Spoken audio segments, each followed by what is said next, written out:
আজকে আমরা বামপন্থী ছাত্র যুব এবং নারী সংগঠনের উদ্যোগে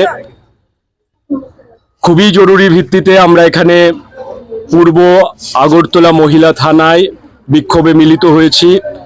কারণ আমরা সংবাদ মাধ্যম মারফত একটি ন্যক্কারজনক ঘটনার খবর জানতে পেরেছি। গত সোমবার আমাদের রাজ্যের প্রাচীনতম কলেজ এমবিবি কলেজের একজন ছাত্রী তরুণী গৃহবধূ সে যখন কলেজ সেরে বাড়ি ফিরছিল তখন তাকে অপহরণ করা হয় এবং প্রকাশ্য দিবালোকে তার উপর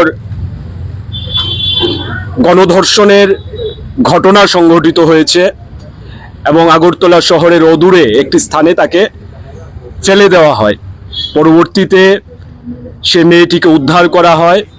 প্রাথমিক চিকিৎসা শেষে থানায় এই বিষয়ে তরুণীর তরফ থেকে অভিযোগ লিপিবদ্ধ করা হয়েছে। কিন্তু আমরা বিস্ময়ে হতবাক হয়েছি। আমাদের রাজ্যে গণধর্ষণের মতো মারাত্মক ঘটনা আগরতলা শহরের প্রাণকেন্দ্রে সংঘটিত হওয়ার অভিযোগ জানানোর 24 ঘন্টা পরেও অভিযুক্তদের গ্রেপ্তার করতে পুলিশ প্রশাসন ব্যর্থ হয়। সামগ্রিকভাবে আমাদের রাজ্যের আইন শৃঙ্খলা তলানিতে এই সম্পর্কে আমাদের বিন্দুমাত্র সন্দেহ নেই। আমাদের রাজ্যের পুলিশ মহানির্দেশক পুলিশ হেডকোয়ার্টারের মধ্যে প্রয়াত হয়েছেন। আজকে পর্যন্ত আমরা জানতে পারিনি কি তার রহস্য।